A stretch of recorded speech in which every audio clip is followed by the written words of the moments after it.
What is going on, guys? This is CLE Steelers bringing you a video on 7 NFL trades that should happen before the 2020 NFL season.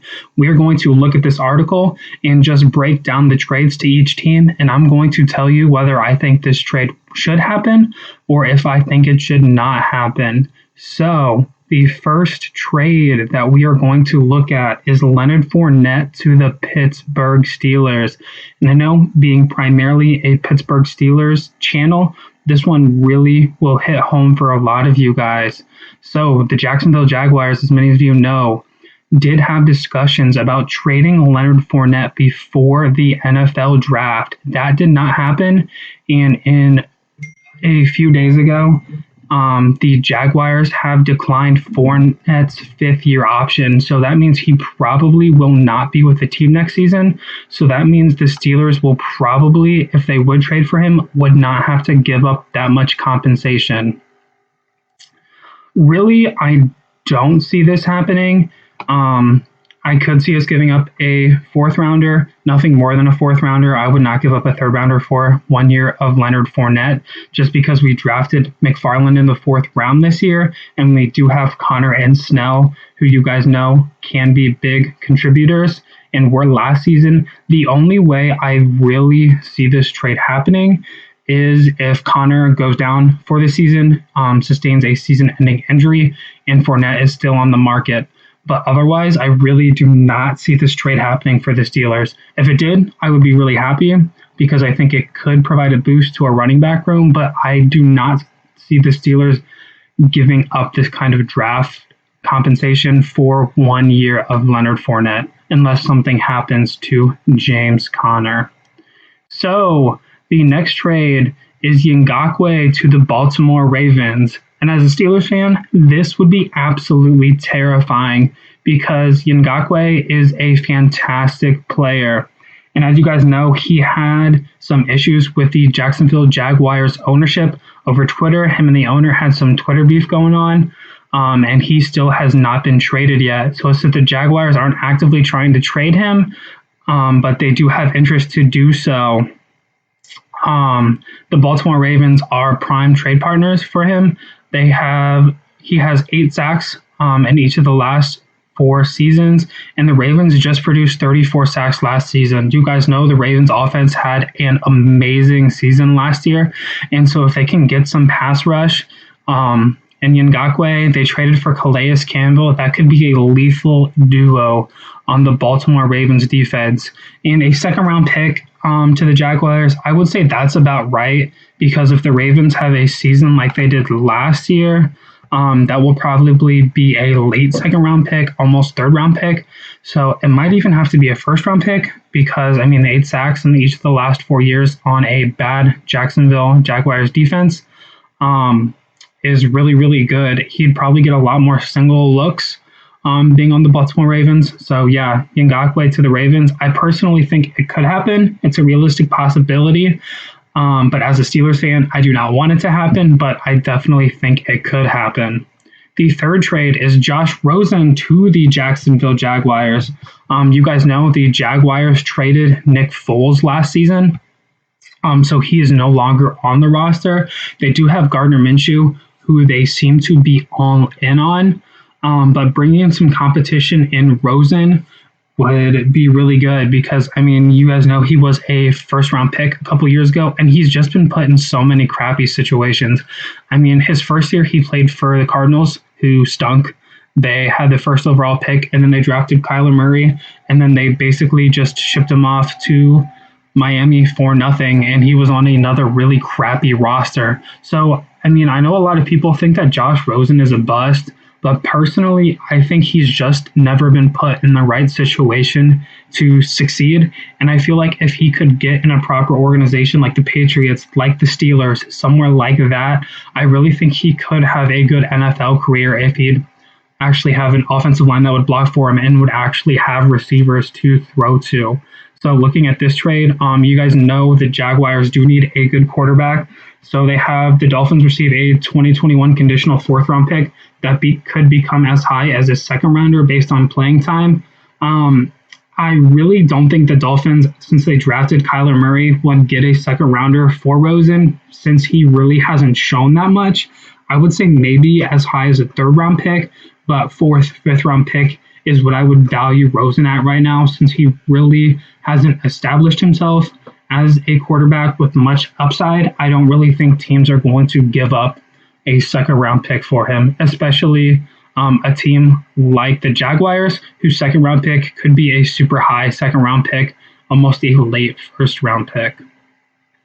So the next trade is Kenny Stills to the Green Bay Packers.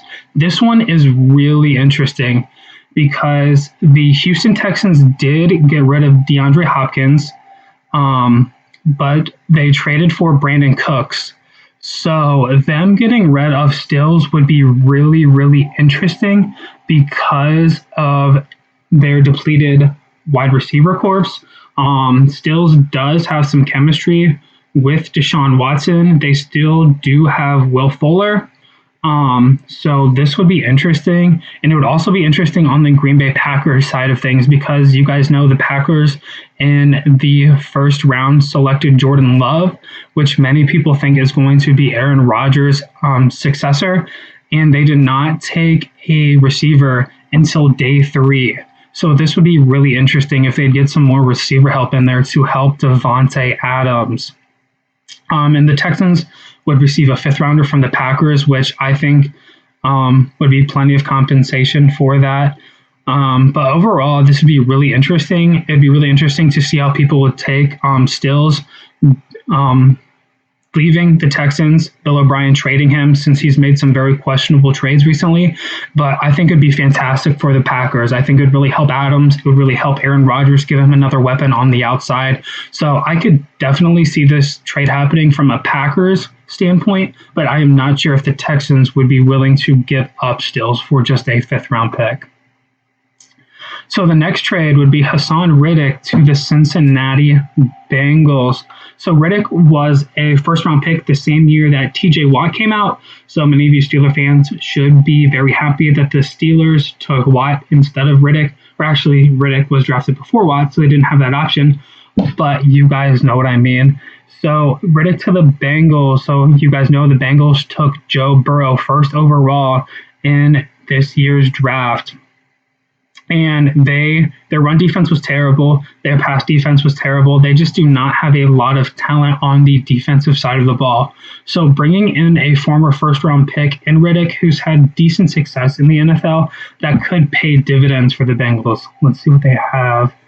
So they have the Cardinals receive a 2021 conditional fourth-round pick that could become our third-rounder. That's about what I would say because Riddick does have 76 tackles and a sack in 2019. But he hasn't been anything special, like they point out in this article. So, I mean, giving up a fourth, fifth rounder, I do not think it'd be a third rounder. That's a little bit high considering the Bengals. If they have another down year, that could be a really high third round pick. But definitely for the Bengals, I think this would be really good to get a fourth, fifth round pick for Riddick, bring in someone who can add some talent, help out Hubbard on the outside, and just bring in some really good talent to the Bengals. The Cardinals, I'm not sure if they've given up on him yet. I don't know if they have declined his fifth-year option or not. But yeah, for the Bengals, I would say this is a really good pick. Cardinals, not sure if they would be willing to do this. So Larry Warford to the Cleveland Browns. So he is a veteran guard for the New Orleans Saints. He's a Pro Bowler, so he could really be a valuable asset to the Browns, who you guys know their offensive line really, really struggled last season. They did take a tackle in the draft this year out of Alabama, so that will really help solidify their offensive line, but I'm not sure about the inside of their line. I just know their line all around last year was pretty bad after watching them twice last season against the Steelers. So I would say for the Browns, they receive a third round pick. So I'm not sure if the Browns, unless they really need inside help, would give up a third round pick for someone like this.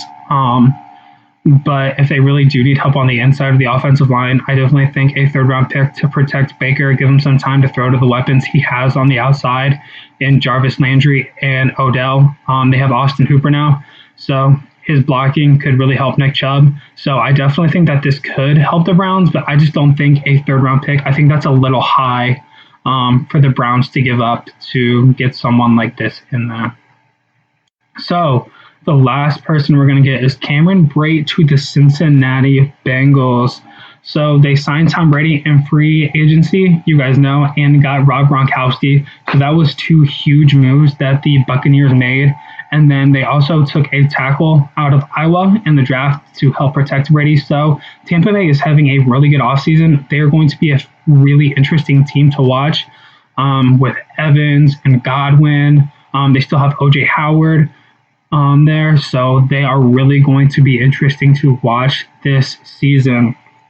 So Braid's due $4.2 million in 2020, and the Bengals did lose Tyler Eifert in free agency, so I definitely could see the Bengals doing this. And then since the Tampa Bay Buccaneers did get Gronkowski, they have O.J. Howard, they have some depth there, I could definitely see them trading him. A fourth-round pick seems a little bit high. I would probably do a fifth or a sixth-round pick for someone like this, who would probably just be a depth piece for the Bengals. And I mean, there's really no reason that the Buccaneers should have him on the roster except to have a tight end 3, since Rob Gronkowski does have some injury history. But I could definitely see this trade happening. So thanks guys for watching this video. Make sure you guys like and subscribe for more NFL content like this.